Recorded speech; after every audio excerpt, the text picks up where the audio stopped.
Hi, good afternoon, everybody. My name is Chris Donahoe from Edelman Smithfield. Great to be with you today.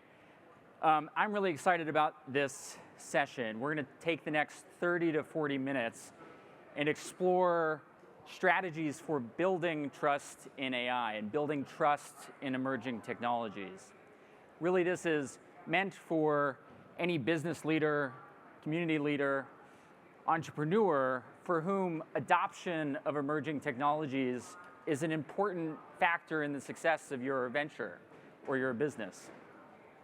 And just a quick word on myself. So I lead AI strategy at the financial markets practice of Global Edelman. Edelman is the world's largest public relations and communications agency. So I spend my days helping clients navigate the reputation landscape and using trust as a strategic driver for brand and product adoption. What I want to do is share with you a few of the insights and bits of research that I use to inform my counsel in that respect. So before we dive into the research, we released these results at the beginning of the year.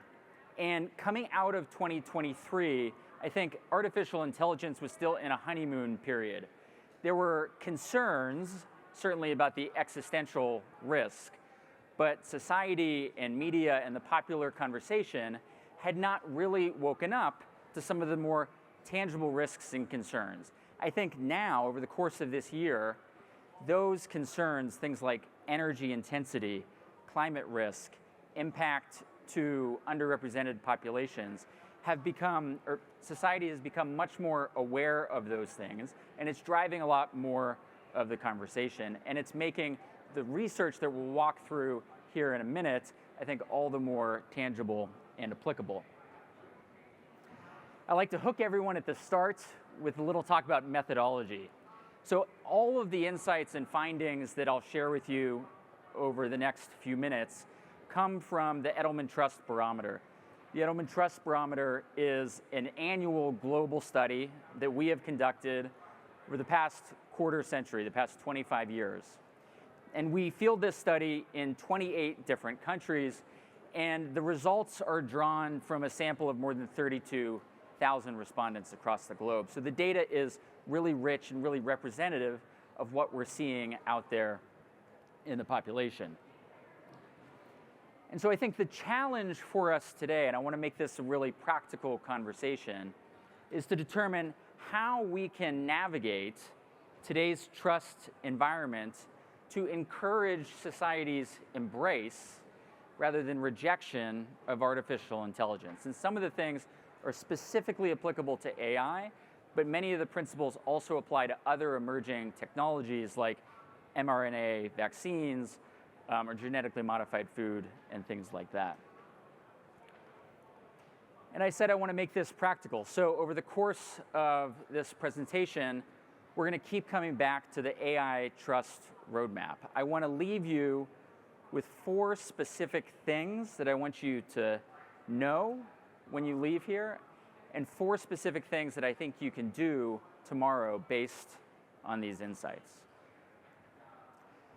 So let's dive into the research.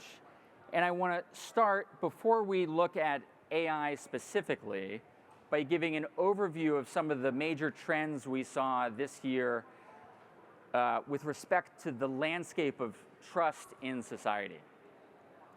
So with the Edelman Trust Barometer, we study 4 specific institutions. We look at business, government, NGOs, and the media. And we study trust in each of those pillars across a number of dimensions.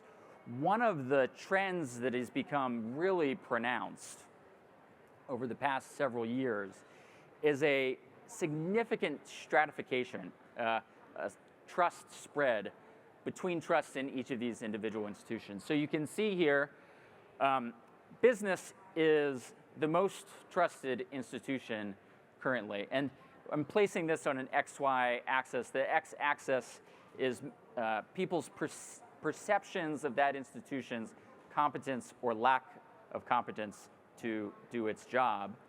And the Y-axis is people's perception of that institution's ethical or unethical behavior. So business fares best this year, and this has held true for the past several years. Government, on the other hand, might not come as a surprise, fares terribly. Government as an institution globally is seen as both incompetent or lacking in competence to do its job, and is seen as an unethical player in the equation. And this is an important spread between business and government that we'll come back to in the end. Media fares slightly better, and NGOs just eke into that best top right quadrant. The other significant trend we've seen over the past several years is a shift in who people tell us are the most trusted messengers for them, the people they trust to deliver information, insights, recommendations that are useful and in their best interest. It used to be that the most trusted messenger were these established authority figures, elected officials, CEOs, notable journalists, and members of the media. That is no longer the case. It has not been the case for several years. Nearly 2 out of every 3 people tell us not only do they not trust elected officials, business CEOs, members of the media, they feel that those messengers now are purposely trying to provide false information or misleading information. It's almost not a question of, do I trust them, but people now perceive that these messengers no longer have their best interests at heart. And this is another important point that we'll come back to in a few minutes. The third important trend that I want to highlight for you is this pervasive personal economic anxiety that we saw in the research and that appeared across the globe. 88% of people we surveyed globally said they were afraid of losing their job over the next 12 months. Essentially, everybody we surveyed was afraid they were going to be laid off or fired or no longer have gainful employment at their current company or employer.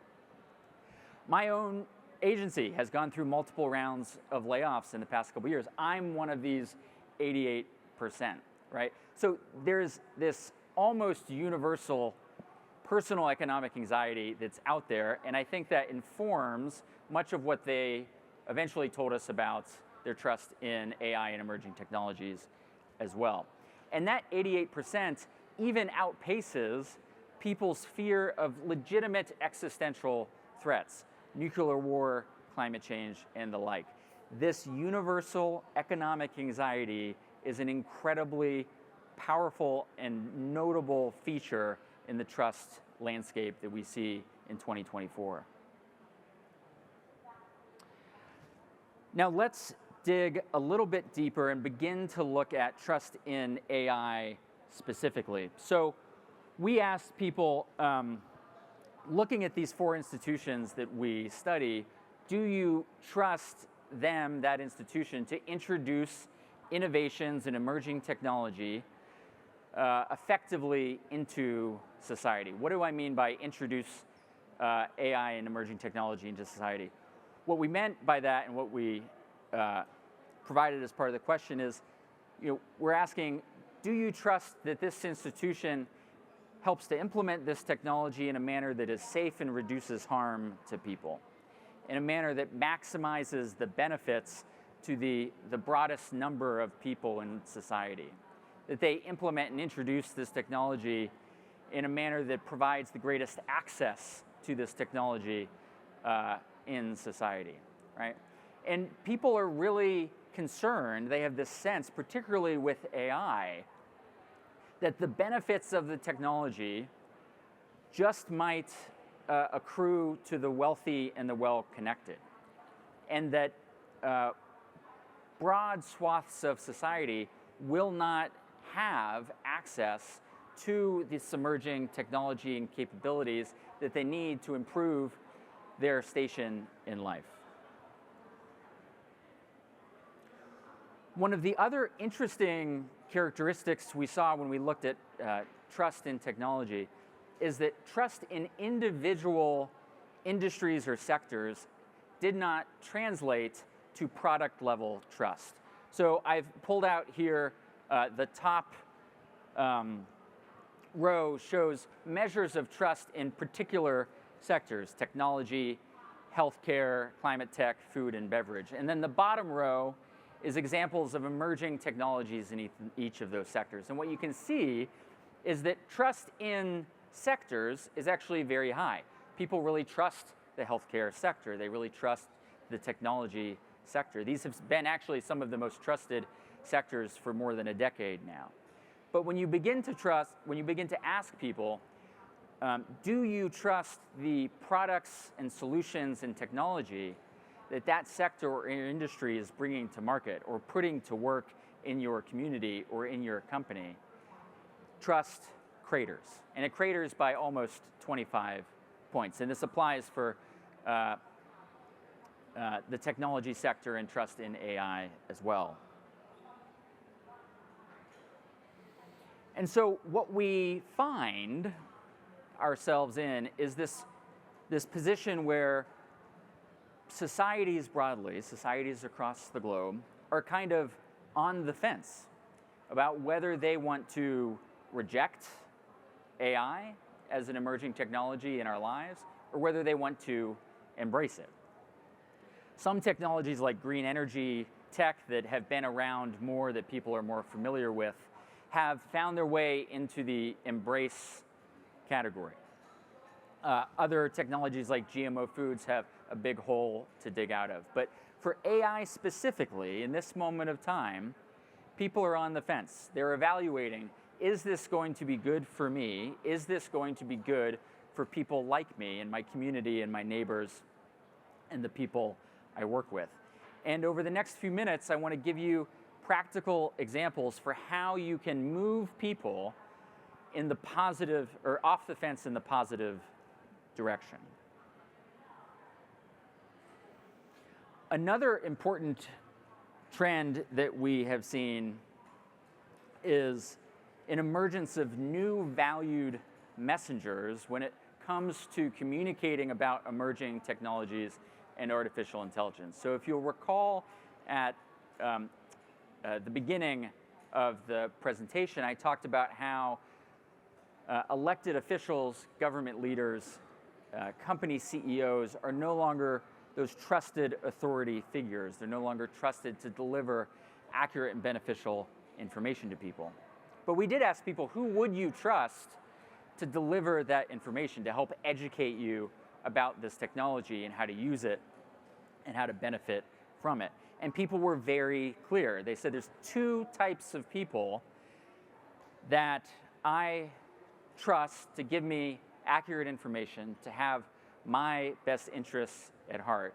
These are the people that I want to hear from. These are the people whose recommendations I will follow and whose insights I will respect. And those two people are scientists, and I'd qualify that broadly as kind of technical experts in a field, and then people like me, someone that looks like me, someone who lives near me in my community, someone who is a similar station of life or in a similar life stage. These are the two types of messengers that are especially powerful in today's trust landscape. And people told us, this is who I trust to tell me the truth about these new innovations in technologies and how I can use them and what they mean and how they work and what is the impact going to be for me and my community in the long term.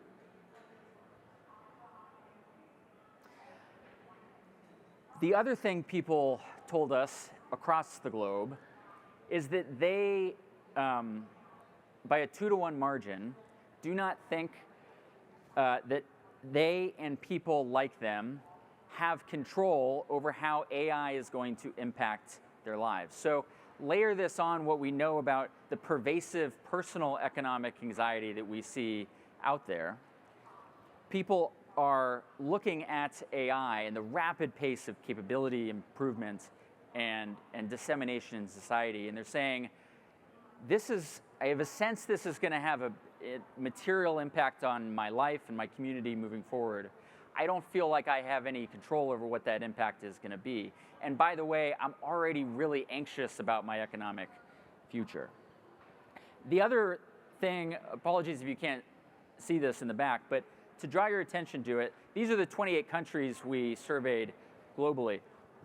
And by and large,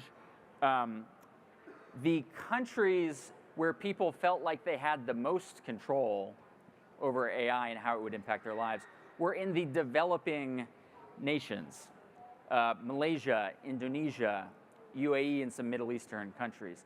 The developed world, United States, Canada, UK, EU, this is where we actually saw the most skepticism. And this was a trend that held true in much of our data. A really interesting insight that the nations that are leading on the development of this technology actually have the societies that are most skeptical of it and the positive impact it will have. So this brings us to the first stop on our AI trust roadmap. The first thing I want you to know is that you can't take society's embrace of AI for granted. We really are on the fence. It is not enough to invent and introduce and let AI loose in society. We might just stand the chance that society rejects it, that they don't want the products and solutions that technology enables. And what I want you to do, the practical thing I think you can take to heart, is to address those fears that people have, the personal economic anxiety, the feeling that they don't have control over how AI is going to impact their lives. You can address those fears by using trusted voices, so those technical experts, and people like me, or people like your customers or your audience, and speak to two things. First, the benefits the benefits of the technology to your audience, and the broad accessibility of the technology, right? So let's look a little bit more at innovation in today's political climate. So 2024 is actually a unique year. I believe we have more elections happening globally this year than we have in the past century. I think there's 45 national elections happening this year. And what people told us they were thinking about as they head to the polls across the globe is that they think government lacks adequate understanding and capability to effectively regulate artificial intelligence technology as it gets introduced into society. And the numbers are pretty overwhelming. Again, we see that disparity between the developed and developing world, but almost by a 50% majority, people say, you know what, I don't know. I don't believe the government is up to the task of maximizing the benefit of this technology for our society, for the most people, and making it broadly accessible to us. A significant vacuum of trust in government's competence. And there's some specific solutions, potential paths to get out of this hole that we'll cover in just a little bit.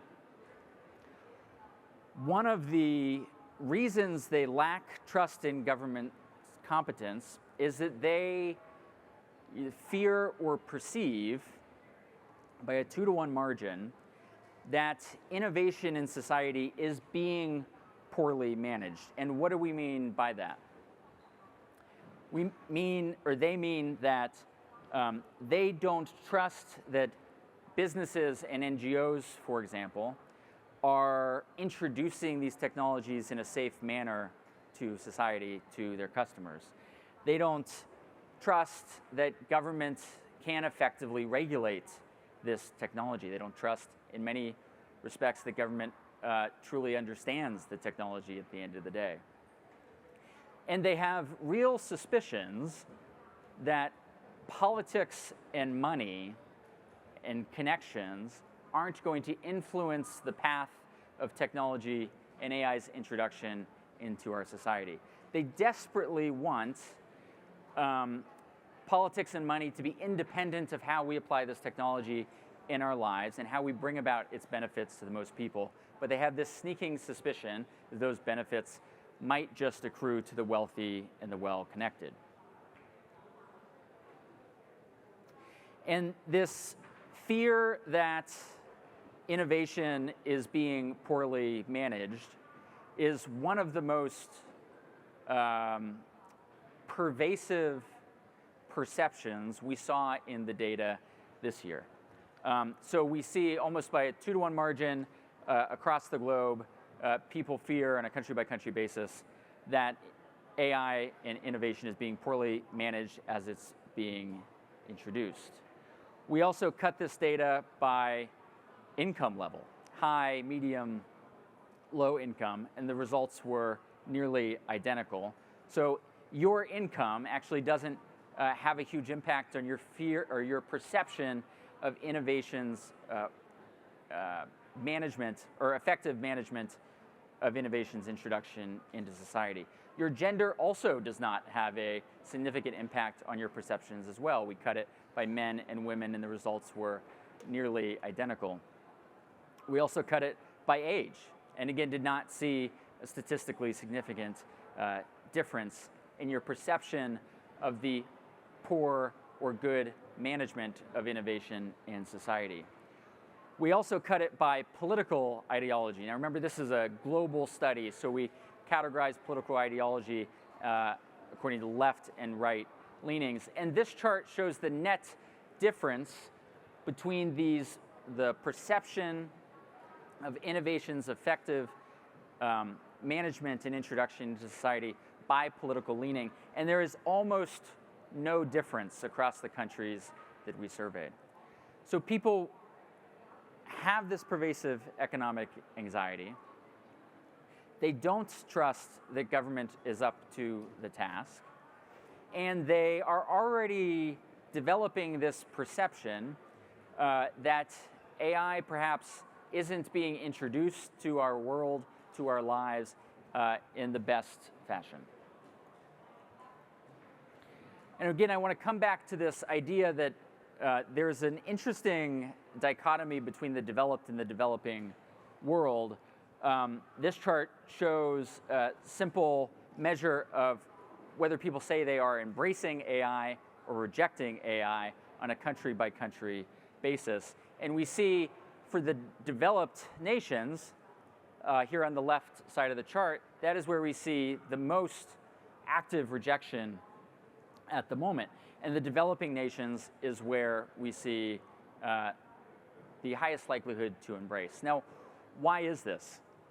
If we had known this data was going to break out this way, we probably would have asked some more detailed questions heading into this year's study. But our hypothesis is that in many developing nations, the institutions, businesses, government, NGOs, they don't have decades and decades of regulatory frameworks, of societal constructs about how to use the technology.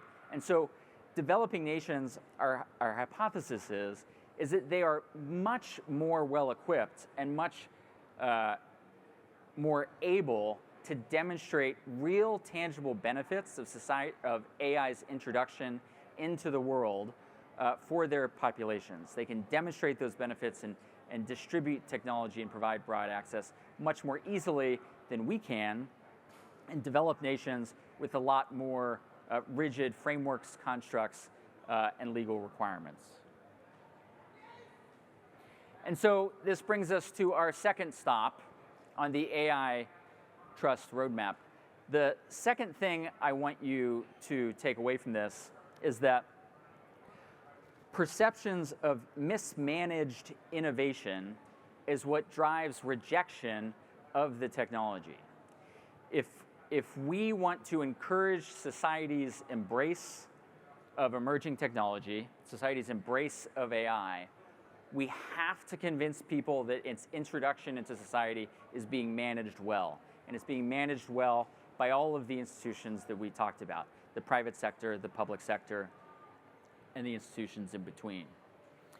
And so the thing I think you can do when you leave, and I would love your partnership in doing this, is we need to act as responsible or advocates for responsible management of innovation in society. We need to raise awareness of this fact that it's not enough to invent. It's not enough to bring something to market. There's an additional step of building confidence and trust in our customers and communities that what we are inventing is going to be broadly beneficial and broadly accessible to the most people, and assuage people of the perception that those benefits and access will not just accrue to the wealthy and the well-connected.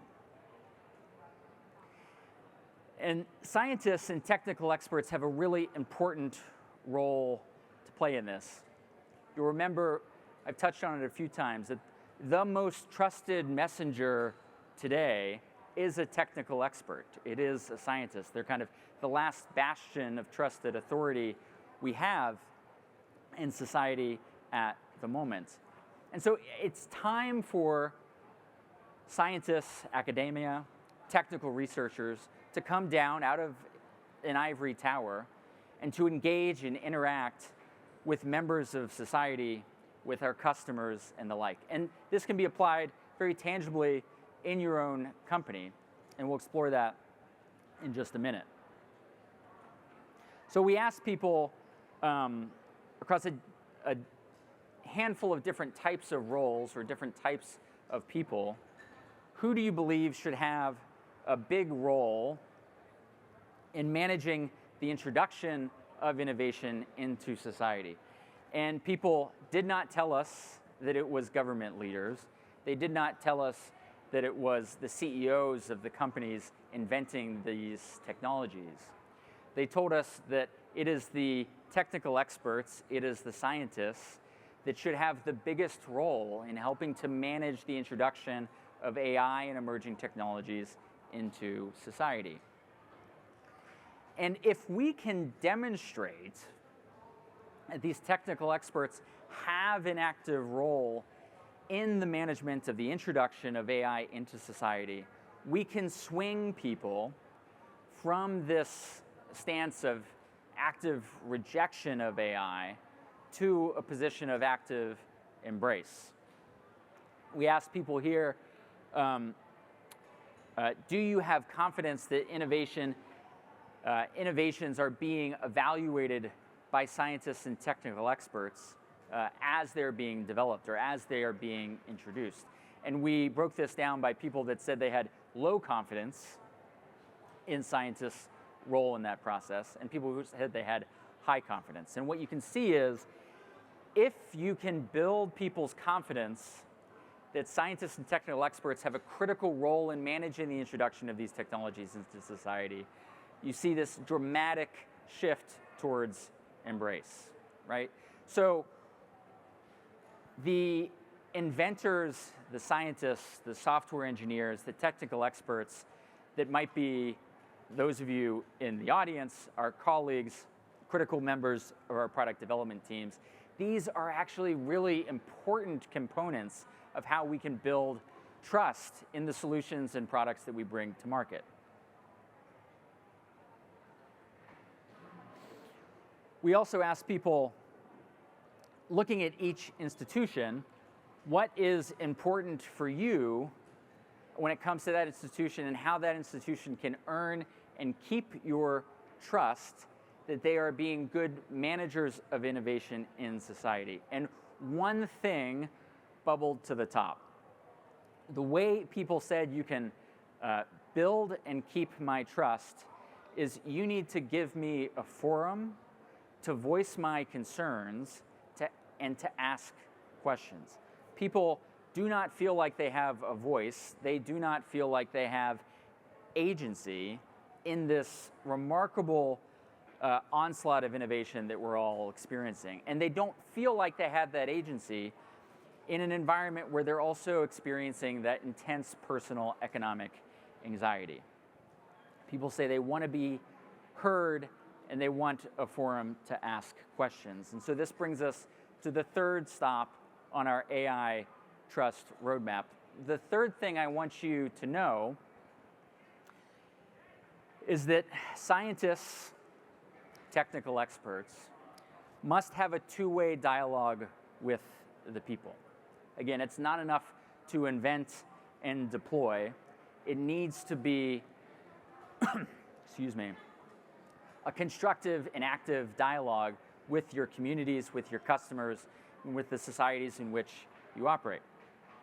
And so what you can do is, as you are bringing products to market, as you are building your brand or communicating your story, you should very tactically emphasize the role of scientific or ethical evaluation of that product or technology or innovation in the development lifecycle, in your go-to-market strategy.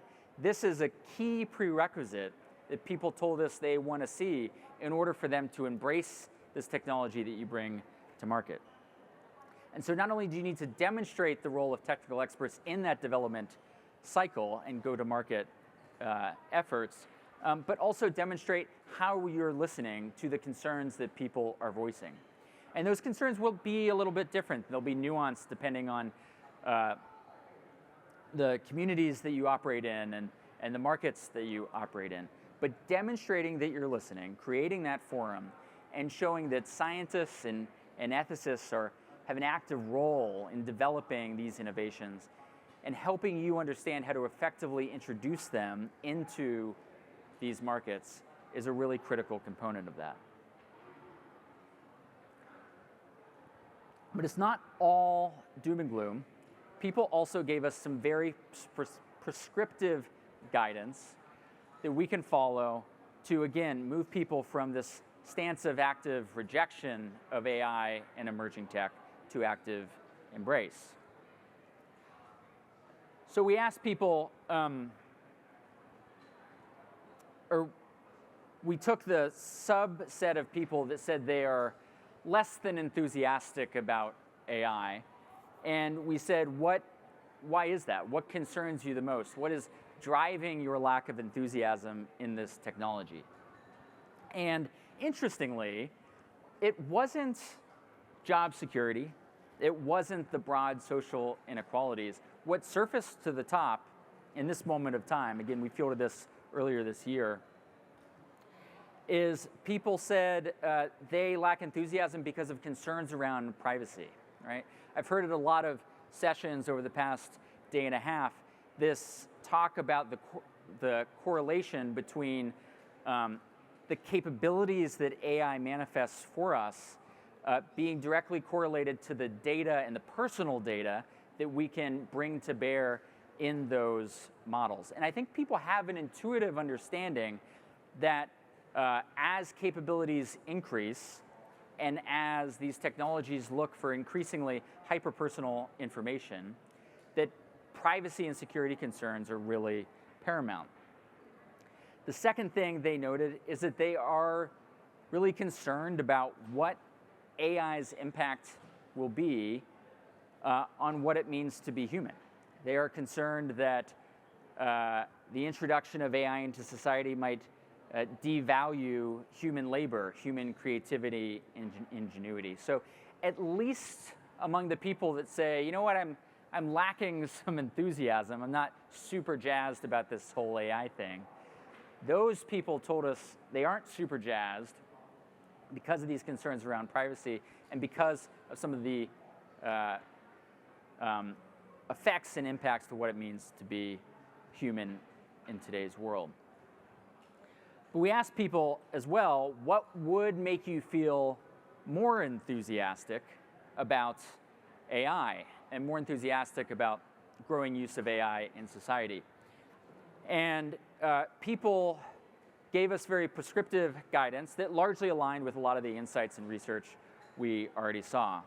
They say, my enthusiasm would grow, I would be more excited if I could see tangibly the benefits it was having in society and in my community. if it was very clear to me what the personal benefit to me would be. More personal creativity. I would like AI first to be able to respond to all of my children's school emails and help with our family calendar. They also said they would be more enthusiastic if they can see or have confidence that those who would be adversely affected by AI's introduction to society would be taken care of. Again, people already have this sense, this feeling that some people are going to be left behind, that this technological transition is not going to be smooth for everybody. And they are looking for assurances that institutions are going to be collaborating to make sure that those that are left behind or might be harmed are going to be looked after.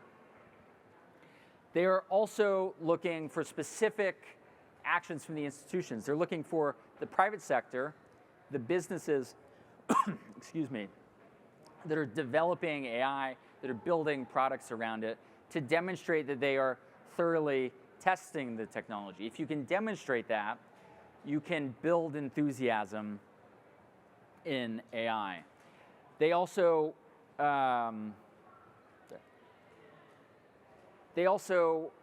want you to demonstrate, or they want the public sector to demonstrate that they are up to the task of overseeing AI's effective implementation into society. And so all of those tactical things, the demonstration of benefits, the examples of how you're testing it, all of these things ladder up to people's confidence that AI will lead to a better future for them and for people like them. And if you can convince people that it will lead to a better future for them and for people like them, you can move people from active rejection of AI to, again, this position of active embrace. This is the critical piece. How do we convince people as a business, as partners, as advocates for emerging and innovative technology? How can we convince people that it will be better for them with this technology in our lives? And one of the key things they tell us they want to see is they want to see public-private sector partnership. So we've asked people over the past, every year over the past decade, would you trust business more with innovation and technology-led changes if you saw business partnering with government? And the green circles on the bottom show the net change over that decade. And it is really profound across the globe in almost every country that we surveyed. There's this rapidly growing demand to see public-private partnership when it comes to innovative technology. And I think this is the fourth crucial piece of the puzzle when it comes to how we as business leaders or technology advocates can build trust in AI moving forward. Because as you'll remember from the very beginning, there's this huge spread between trust in business as an institution and trust in government as an institution, right? Government is seen as not up to the task, lacking competence and lacking ethics. People told us that. But people also told us, we've just spent 10 or 15 minutes looking at it, that they have to believe that AI and emerging technology will be effectively regulated, that its impacts will be effectively mitigated or overseen in order to embrace that. So they're telling us, we don't trust government is up to that task on their own, but we need to see it. And what they want to see is they want to see government come down from this trusted position, partner with public sector leaders and elected officials to join together to provide that effective oversight and management.